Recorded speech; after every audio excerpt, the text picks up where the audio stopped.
Well, we're just out picking fiddleheads today. Fiddlehead, as I understand it, is sort of like a type of fern that grows in the banks of the streams, usually after the floods have sort of receded a little bit.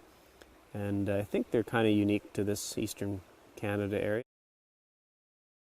You can eat them, so you can steam them, boil them. People make all sorts of different things out of them, but I treat them sort of the same as any other dark green vegetable, like broccoli or spinach or something. You can kind of cook them the same way. It's got its own taste, but it's not a offensive taste. They're pretty good. A lot of people put butter or salt on them, or butter and salt, vinegar, that sort of thing. Have them with fish or whatever you like, but yeah, they're pretty good.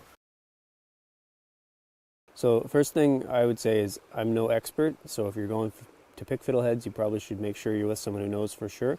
One is probably location. They're generally on the banks of streams and rivers after the water is sort of settled down from any flooding. Appearance would be another thing, and this here is a good example of what I think is a fiddlehead plant. So some clues you can use. One are these green furled parts on the bottom, but that on its own may not necessarily be enough, and we'll show you some other plants later. But this seeding body is a clue. So before the fiddlehead, the green part comes out of the ground, there'll be these offshoots that come out, and then they turn brown, usually at the time the fiddleheads are becoming ready to pick. So that's another clue. And then a third clue is the fiddleheads often, when they're ready to be picked, will have this really fragile brown covering on them. So that can be a clue as well.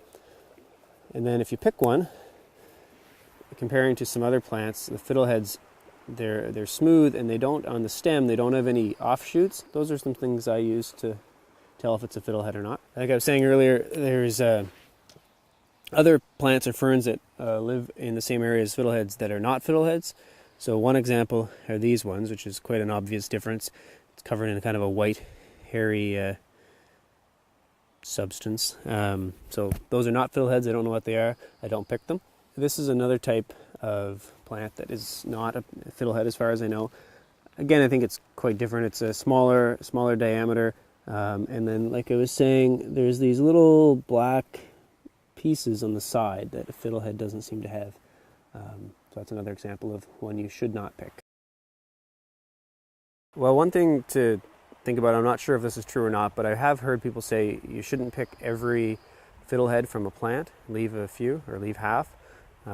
So that might be something to consider. And I don't know if you have to, but I think I read or someone told me that if you leave some, it just helps the plant regenerate, but I'm not sure if that's true. Another thing you have to consider is cleaning them, because they come out of the ground, so they could have who knows what on them. So I like to clean them. I usually just clean them in the stream here. I might clean them a bit more when I get home, but you can just clean them. I just often do it by hand and put them in and just kind of get a lot of the big dirt off and the sticks and stuff, and then when you get them home, you can clean them in your sink or wherever with a hose. So that, they're a lot better there now.